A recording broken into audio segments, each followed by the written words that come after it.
Sentez-vous glisser sur votre visage les rayons de la lumière divine? Discernez-vous les signes de la venue du Seigneur? Vivez-vous sa présence à vos côtés? Qu'il est agréable notre Dieu, qu'il est digne de toutes nos louanges pour tout ce qu'il fait pour nous, tout ce bien qu'il nous prépare ou qu'il nous offre déjà. Soyez toutes et tous les bienvenus à ce culte en vidéo, au nom du Père, du Fils et du Saint-Esprit. Nous sommes le 3e dimanche de l'Avent. Notre mot d'ordre d'aujourd'hui est tiré du livre du prophète Ésaïe, chapitre 40, versets 4 et 10. « Préparez le chemin du Seigneur, voici, il vient avec puissance. » Je suis heureux de vous retrouver pour ce 3e culte en vidéo à vos côtés, le 6e pour notre secteur. Et je vous invite à la prière.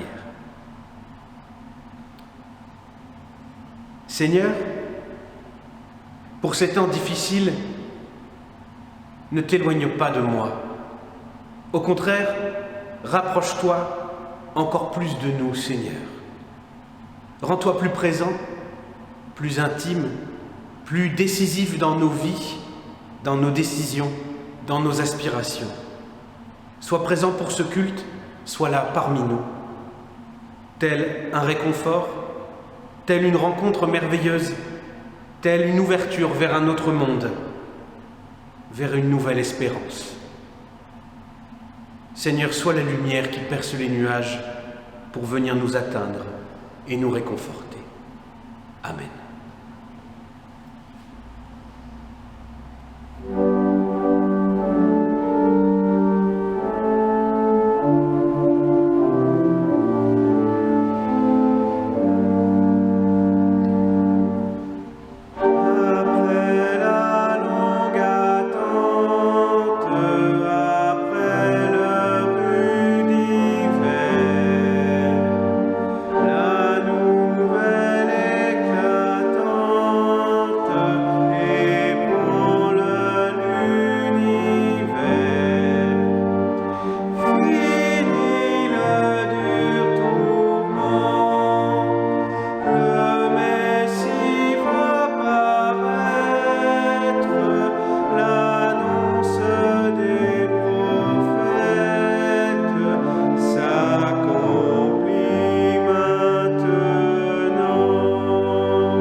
Pour entrer dans ce temps de culte, je vous invite à écouter et à méditer le psaume 85, les versets 2 à 8.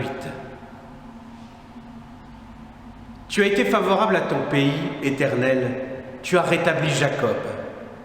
Tu as pardonné la faute de ton peuple, tu as couvert tous ses péchés.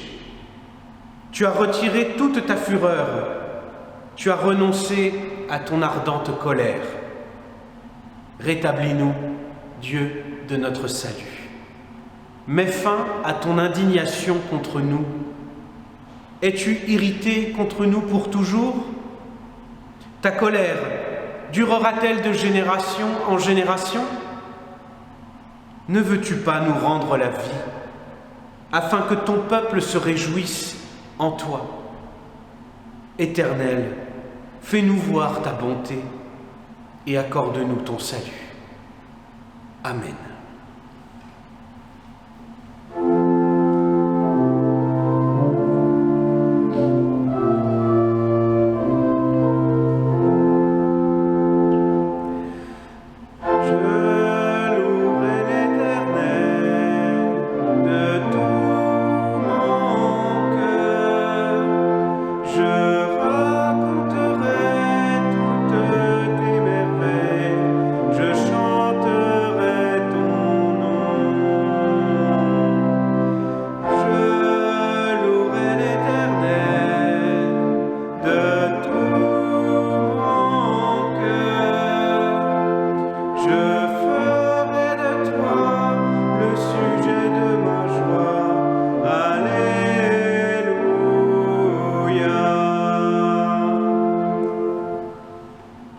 Seigneur, qu'est-ce que je maîtrise vraiment dans ma vie, Seigneur?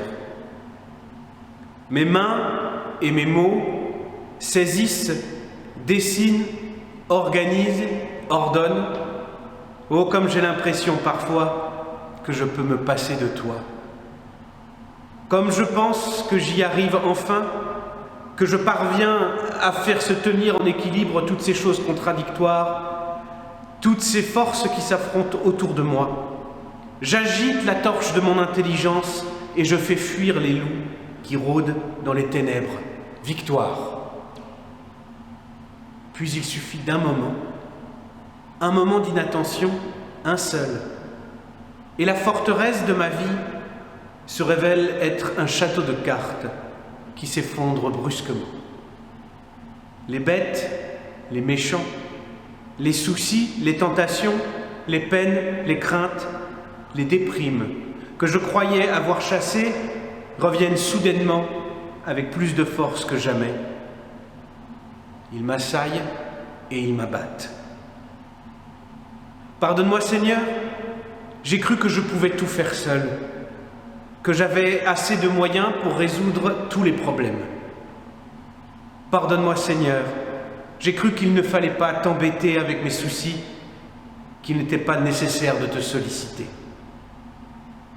Pardonne-moi, Seigneur, car j'ai cru que tu étais loin, alors qu'en fait, tu étais présent, au plus proche de mes difficultés, au plus proche de moi pour me réconforter. Pardonne-moi, Seigneur, j'ai pensé que tout venait de moi, les problèmes comme les solutions.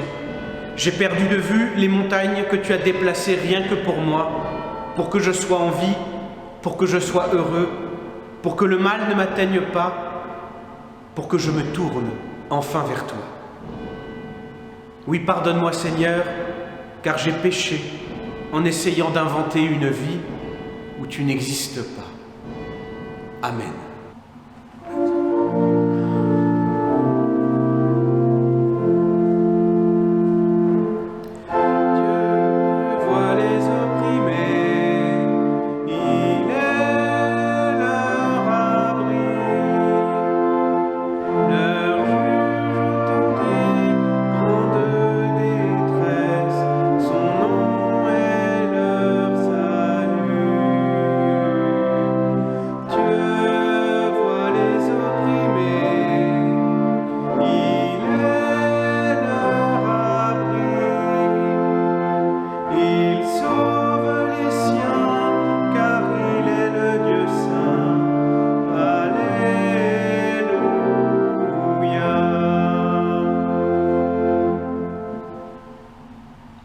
Paul nous dit, celui qui me juge, c'est le Seigneur.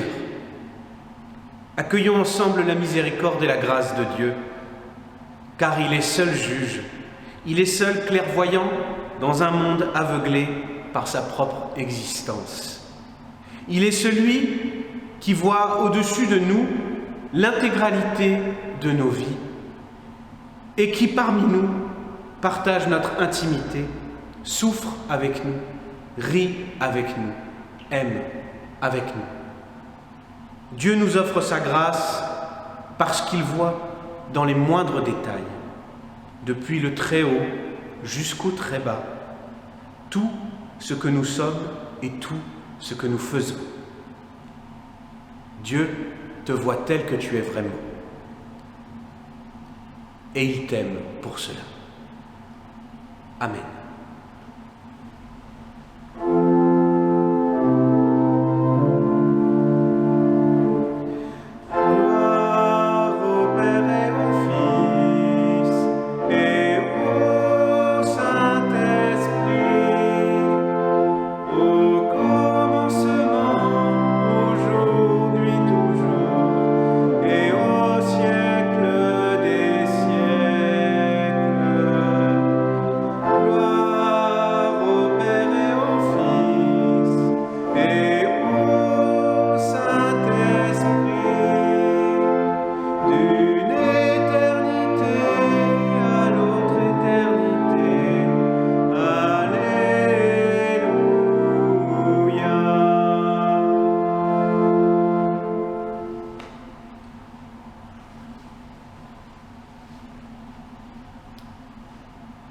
Je vous invite à la prière.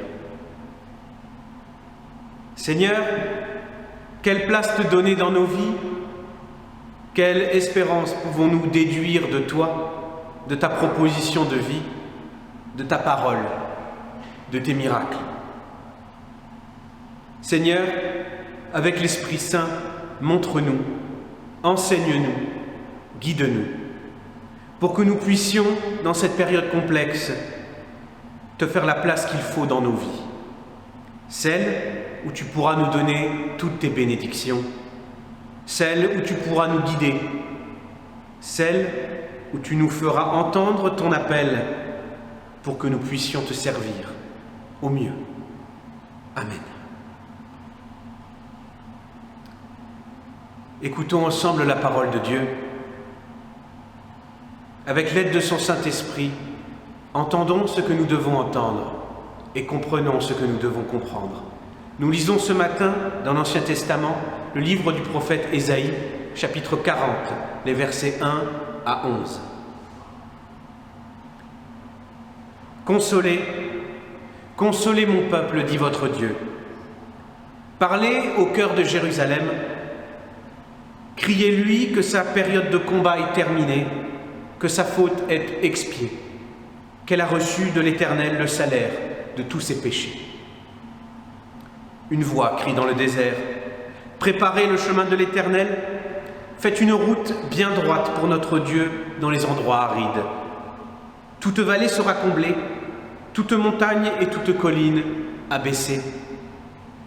Ce qui est tortueux sera redressé et les endroits rocailleux aplanis. Alors la gloire de l'Éternel sera révélée, et au même instant tout homme le verra. Oui, c'est l'Éternel qui l'affirme. Une voix a dit « Proclame un message », et j'ai répondu « Que dois-je proclamer ?» Toute créature est comme l'herbe, et toute sa beauté comme la fleur des champs. L'herbe sèche et la fleur tombe quand le vent de l'Éternel souffle dessus. Vraiment, le peuple est pareil à l'herbe. L'herbe sèche et la fleur tombe, mais la parole de notre Dieu subsiste éternellement. Monte sur une haute montagne, Sion, pour annoncer la bonne nouvelle. Élève avec force ta voix, Jérusalem, pour proclamer la bonne nouvelle. Élève ta voix, n'aie pas peur. Dis aux villes de Juda, voici votre Dieu. Le Seigneur, l'Éternel, vient avec puissance, et son bras lui assure la souveraineté. Il a son salaire avec lui, et sa récompense est devant lui. Pareil à un berger, il s'occupera de son troupeau, il prendra les agneaux dans ses bras, et il les portera contre sa poitrine. Il conduira les brebis qui allaitent. Amen.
Il y a quelque temps de cela, une personne proche de moi est venue me demander de quelle manière je voyais l'avenir, comment je sentais que les choses allaient être une fois tout ce que nous traversons sera terminé. Dans quoi je plaçais mes espoirs et à quel repère je m'accrochais pour pouvoir me maintenir, me tenir droit et me guider dans la nuit qui nous recouvre tous. Sans grande originalité, je lui ai dit que j'avais foi en l'avenir, que même si j'imaginais que des temps difficiles arrivaient, je ne les craignais pas pour le moment, car j'avais confiance en Dieu. Je ne sais pas si ma réponse était celle qu'il lui fallait entendre pour la rassurer. Mais la personne m'a répliqué « C'est vrai que c'est plus facile pour toi, car tu crois en Dieu. » C'est vrai que c'est plus facile pour toi, car tu crois en Dieu. Quelle étrange remarque. Je me souviens avoir été un peu désarçonné par cette phrase, pas parce qu'elle est fausse ou juste, mais parce qu'elle me paraissait si étrangère, si éloignée de ce que je pouvais vivre et sentir, que j'avais l'impression de ne rien y comprendre. Je n'avais jamais considéré que l'acte de croire en Dieu m'offrait, à proprement parler, un avantage, des facilités pour traverser la crise actuelle ou me projeter au-delà. Le texte que nous étudions ce matin est entré de manière surprenante en résonance avec cette curieuse anecdote. Nous lisons dans Luc, le chapitre 1, les versets 67 à 79, l'hymne, la louange de Zacharie, le père de Jean-Baptiste, à la gloire de Dieu. Zacharie, son père, fut rempli d'Esprit Saint et se mit à parler en prophète, en disant « Béni soit le Seigneur, le Dieu d'Israël, d'être intervenu en faveur de son peuple, d'avoir assuré sa rédemption et de nous avoir suscité une corne de salut dans la maison de David, son serviteur, comme il en a parlé par la bouche de ses saints prophètes d'autrefois, un salut qui nous délivre de nos ennemis et de tous ceux qui nous détestent. C'est ainsi qu'il montre sa compassion envers nos pères et qu'il se souvient de son alliance sacrée, selon le serment qu'il a juré à Abraham, notre père. Ainsi nous accorde-t-il, après avoir été délivrés des ennemis, de pouvoir sans crainte lui rendre un culte dans la sainteté et la justice devant lui, tout au long de nos jours. Et toi, mon enfant, tu seras appelé prophète du Très-Haut, car tu iras devant le Seigneur pour préparer ses chemins, pour donner à son peuple la connaissance du salut par le pardon de ses péchés, grâce à la tendre compassion de notre Dieu. C'est par elle que le soleil levant brillera sur nous d'en haut, pour éclairer ceux qui sont assis dans les ténèbres et dans l'ombre de la mort, et pour diriger nos pas vers le chemin de la paix. Quand Zacharie loue le Seigneur et parle en prophète, quand il entrevoit le destin de son fils Jean et l'arrivée du Messie Jésus-Christ, il décrit aussi au passage le monde dans lequel il se trouve, les difficultés qu'il connaît au quotidien. Qui sont ses ennemis dont il se sent entouré? Qui sont tous ceux qui le détestent, ainsi que son peuple? S'agit-il des Romains, de la noblesse et du clergé corrompu qui administre Israël pour eux? S'agit-il des puissances du mal, le diable, les messagers corrompus, les faux prophètes, les séducteurs, les gourous, les bonimenteurs, les menteurs? Qui sont ces ennemis qui empêchent de rendre un culte à Dieu dans la sainteté et la justice? Je ressens, en lisant Zacharie, comme le sentiment d'un profond isolement, d'une terrible solitude. J'imagine cet homme profitant du bonheur de la vie dans sa maison, avec sa femme enceinte, avec ses amis, avec celles et ceux avec qui il travaille. Je le vois quitter sa maison et entrer dans le monde pour y découvrir tout autre chose que le semblant d'harmonie qu'il venait tout juste de quitter. Les malades en guenilles sur le bas-côté qui tendent leurs faibles mains pour quelques misérables pièces. Une patrouille de soldats romains qui descend la rue sans prêter attention à quiconque. Un collecteur de taxes chassé d'une maison à grands cris. Un voleur qui utilise cette distraction pour chaparder quelques fruits sur un étal. Un prédicateur aux yeux écarquillés qui annonce la fin des temps à une petite foule médusée. Où est Dieu dans tout ça? Où est Dieu dans la vallée de l'ombre de la mort? Est-il lui-même l'ombre de la mort ou en est-il distinct? Zacharie dit, c'est par elle, la tendre compassion de notre Dieu, que le soleil levant brillera sur nous d'en haut pour éclairer ceux qui sont assis dans les ténèbres et dans l'ombre de la mort et pour diriger nos pas vers le chemin de la paix. Dieu est une grâce qui vient de loin. Il est une lumière qui vient éclairer un monde plongé dans les ténèbres. Il est absent des méfaits qui sont commis dans le monde. Il n'est pas dans un vol, il n'est pas dans un acte de violence ou d'iniquité. Il n'est pas dans une fausse prophétie, il n'est pas dans l'occupation injuste d'un pays par une force étrangère. Dieu n'est pas dans le mal, quel qu'il soit. Mais il est dans la joie d'un père qui comprend le destin de son fils. Il est dans toutes ses prières pour moins de souffrance et pour plus d'amour dans ce monde en désordre. Il est dans ce plan silencieux qui se déroule sous nos yeux pour préparer son retour.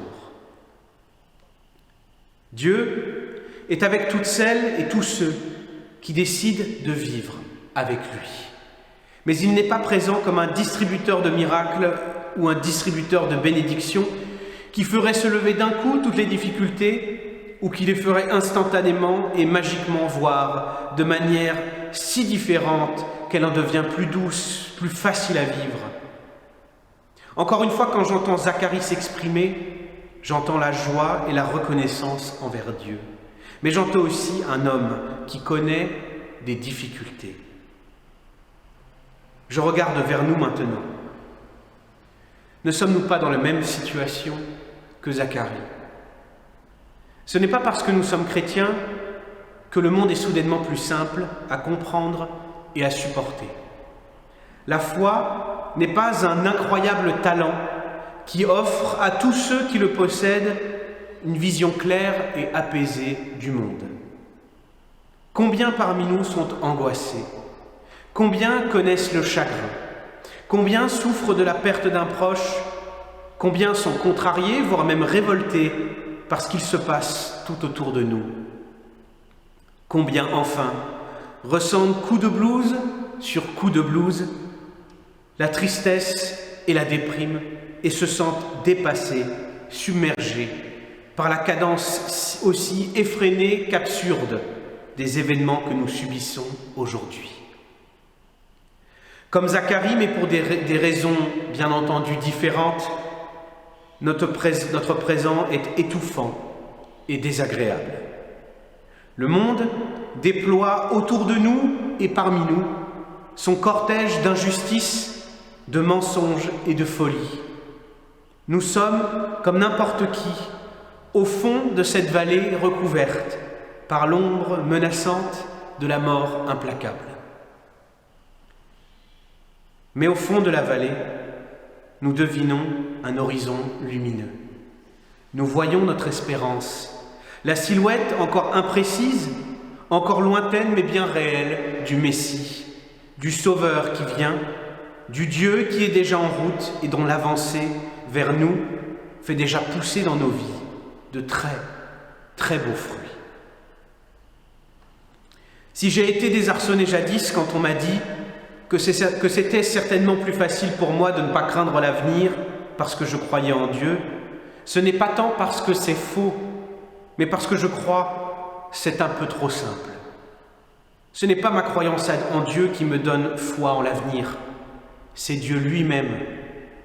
Croire en Dieu n'est pas un remède à ma dépression ou à mes incertitudes, c'est Dieu qui est le remède. Ce n'est pas moi qui ai décidé d'être en paix, Zacharie le dit, c'est Dieu qui est la paix, qui donne la paix, c'est Dieu qui dirige sur le chemin de paix. Croire en Dieu, c'est faire un pari contre toutes les apparences du monde, c'est jeter une bouteille dans les flots déchaînés, c'est, face au rien apparent, espérer la réalité et la présence du tout. Si j'ai confiance en Dieu pour mon avenir, c'est parce qu'il a déplacé des montagnes pour me convaincre.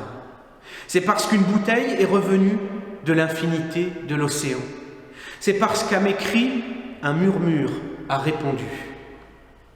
En effet, ce n'est pas moi tout seul qui ai décidé d'espérer le royaume des cieux, la vie éternelle ou le triomphe du bien sur le mal. C'est Dieu qui m'a montré ces choses, au travers de sa parole, par sa présence dans mon quotidien, par ses miracles dans ma vie et celle des autres, par ses coups de pouce inespérés, ses retournements de situation au dernier moment, ces rencontres improbables qui changent tout, et bien sûr par son amour, par cet incroyable amour que je sens si vivement pour moi et pour autrui. Aucune imagination humaine, aussi débordante soit-elle, ne pourrait se convaincre toute seule sur le long terme d'aller mieux ou d'être en paix tout le long des tempêtes actuelles.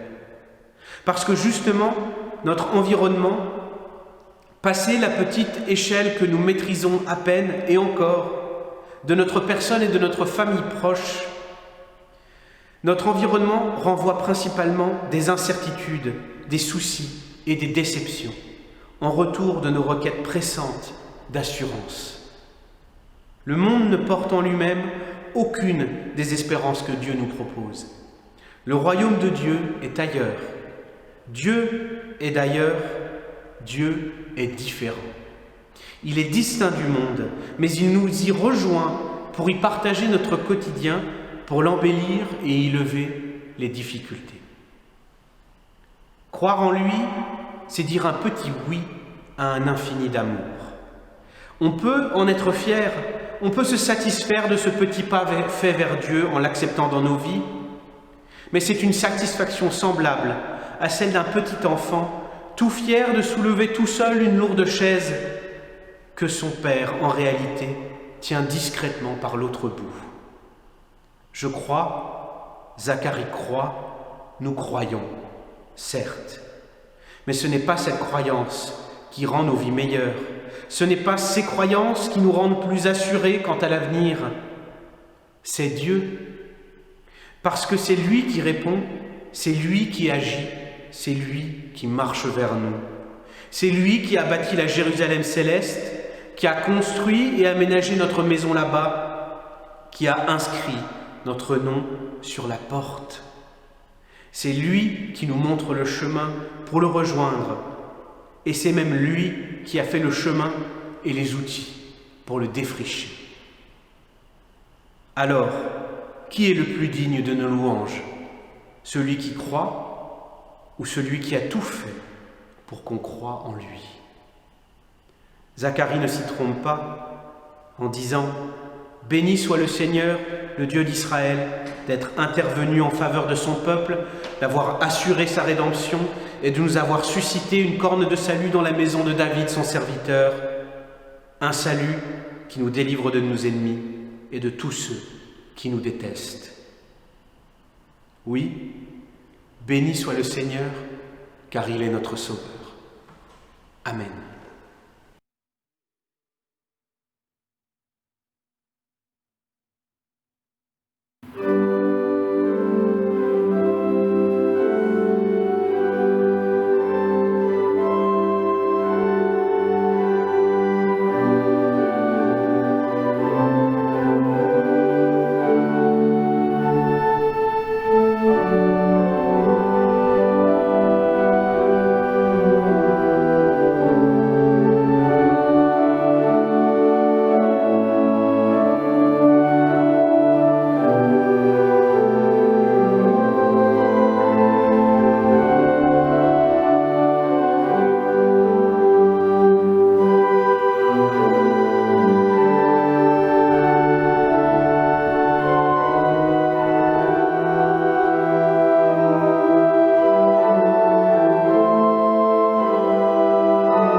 J'ai soif de ta présence, divin chef de ma foi.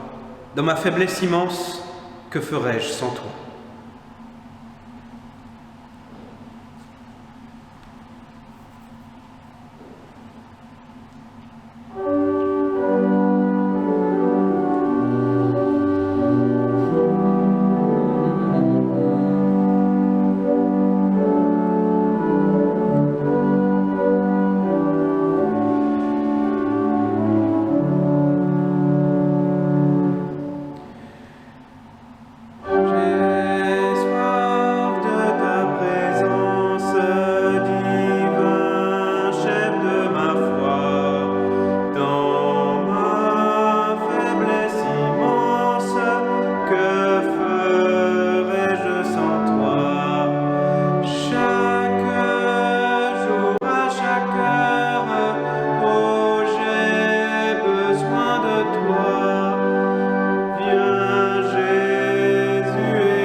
Chaque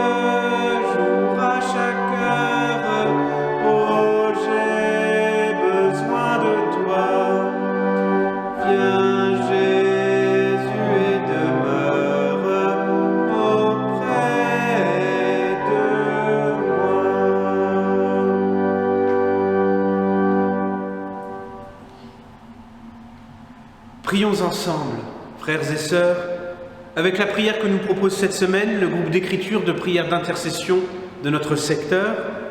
Encore une fois, merci beaucoup à eux pour leur contribution. Seigneur, viens au secours de ton peuple, vois la détresse de ta création. Les humains sont insatisfaits, malades ou désespérés.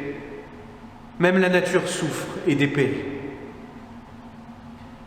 Seigneur, nous avons tellement besoin de toi pour éclairer cette nuit qui nous enveloppe et guider nos pas sur la route de la paix, afin qu'elle triomphe enfin dans ce monde où la violence prend trop souvent le dessus.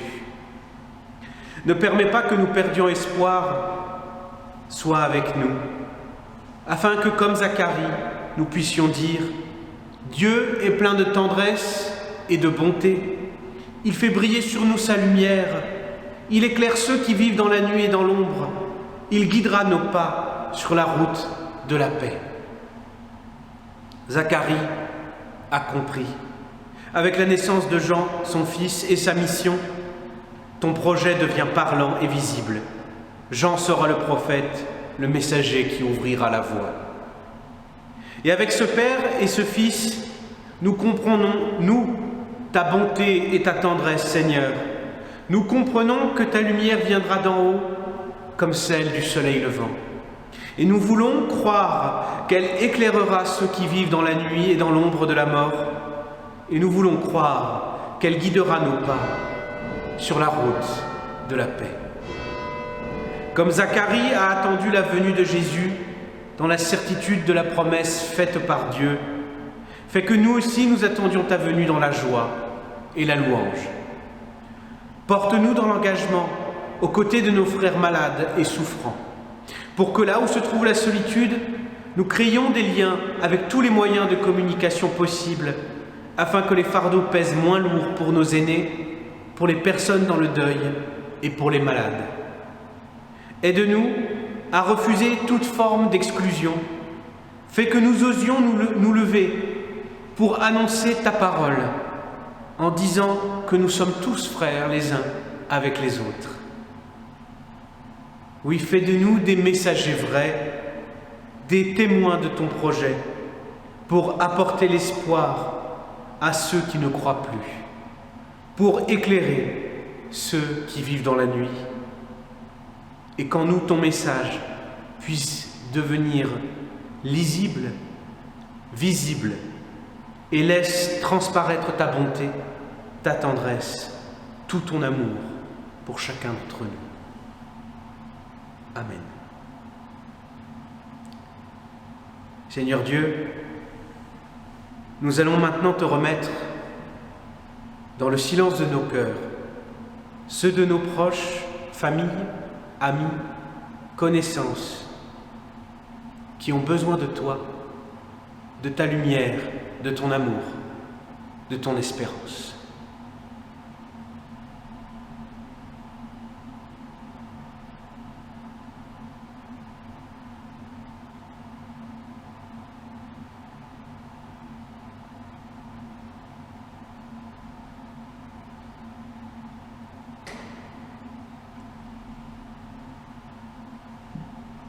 Enfin, tous ensemble, prions. Prions cette prière qui contient toutes les autres et que Jésus nous a léguée en héritage avec son royaume. Notre Père qui es aux cieux, que ton nom soit sanctifié, que ton règne vienne, que ta volonté soit faite sur la terre comme au ciel. Donne-nous aujourd'hui notre pain de ce jour. Pardonne-nous nos offenses, comme nous pardonnons à ceux qui nous ont offensés. Et ne nous laisse pas entrer en tentation, mais délivre-nous du mal. Car c'est à toi qu'appartiennent le règne, la puissance et la gloire pour les siècles et les siècles. Amen.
Et avec l'apôtre Paul, je vous dis, ainsi donc, qu'on nous considère comme des serviteurs de Christ et des administrateurs des mystères de Dieu. Du reste, ce qu'on demande des administrateurs, c'est qu'ils soient trouvés fidèles. Je vous souhaite à toutes et à tous de passer une merveilleuse semaine en compagnie de Dieu. Je vous souhaite de sentir sa présence dans vos prières, dans vos rencontres, dans vos partages, dans vos moments en famille, entre amis, chez vous, sur votre lieu de travail, partout. Fort de ce sentiment de la présence de Dieu au plus près de vous, je vous souhaite de vous sentir serviteur du Christ, administrateur des mystères de Dieu. Je vous souhaite enfin que Dieu vous inspire l'espérance, la persévérance et la fidélité dans les difficultés, dans les épreuves, dans vos appels respectifs, dans votre service aux autres et à votre seul et unique Seigneur. Mes sœurs, mes frères, soyez tous bénis en Jésus-Christ, notre roi d'amour et de paix. Que son royaume s'installe parmi vous et rayonne au travers de vous. Au nom du Père, du Fils et du Saint-Esprit. Amen. Et je vous souhaite un très bon dimanche.